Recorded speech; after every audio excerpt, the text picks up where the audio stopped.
I'm actually encouraging you to wake up and notice that you have choice. You have choice about your career. That's what's really important.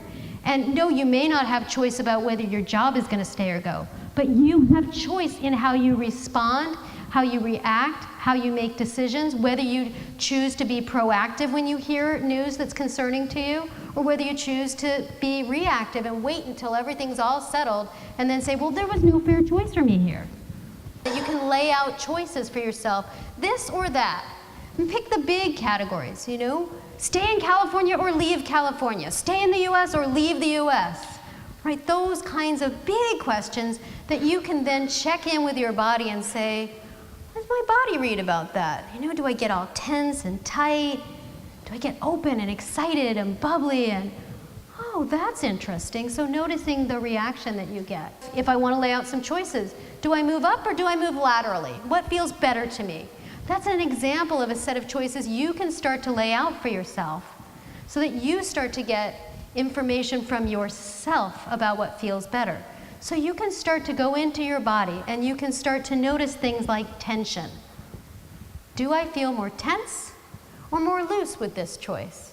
What does that tell me? You can look at temperature. Am I more hot or do I get more cold with this choice? What does that tell me? What about my weight? Is this decision, does this choice make me feel heavy? And this one makes me feel light. What is that telling me? Or for example, your energy. Does my energy feel really slow and quiet? Or does my energy feel high and bubbly? So you can actually start to use, your body has all this great information for you. It's the nexus. In a way, it's pulled together all these other pieces of information for you, and it's like the fastest supercomputer to give you a sense of something.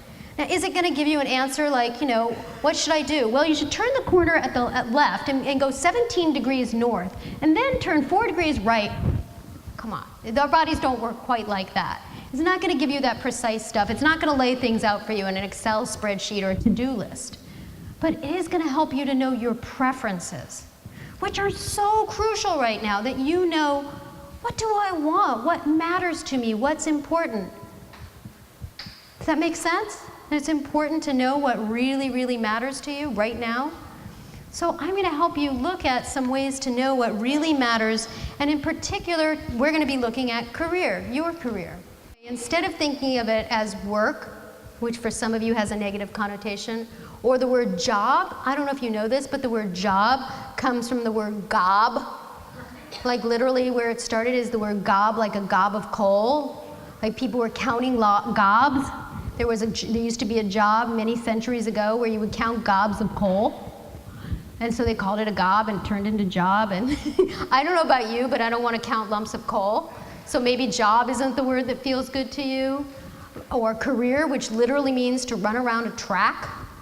Some of these words have really weird meanings, don't they? Or vocation, which actually comes from vocare, which means to be called. Well, some of you may be in something that feels like a calling, but that can also be too big a word. So the thing that I actually like to use, I say instead of looking for a job or to try to find a job, what we're going to be doing today is we're going to, maximize your role. What does that mean? Your role is your return on life energy. I personally think that's a really fun way to look at this, is to think about your return on life energy. And so the way we're going to go about this, how do you maximize your role? Well, it's actually pretty simple, and it's a way that your body can help you in this as well. To maximize your role is to minimize your energy drains and to maximize your energy gains. And then what you actually can do is to notice what in your working life, and we'll start with work and career or your role or your vocation or your livelihood or whatever you choose to call it. I will use the word work because it's so commonly used. But in your work, maximize your energy gains, minimize your energy drains, and then look at each of those.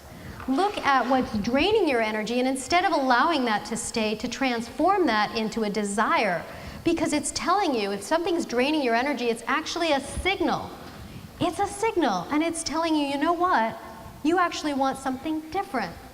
And those gains are telling you, I want something directionally in this way. So what you want to then do is to tune those up into your desires. And that's what we're going to be doing next.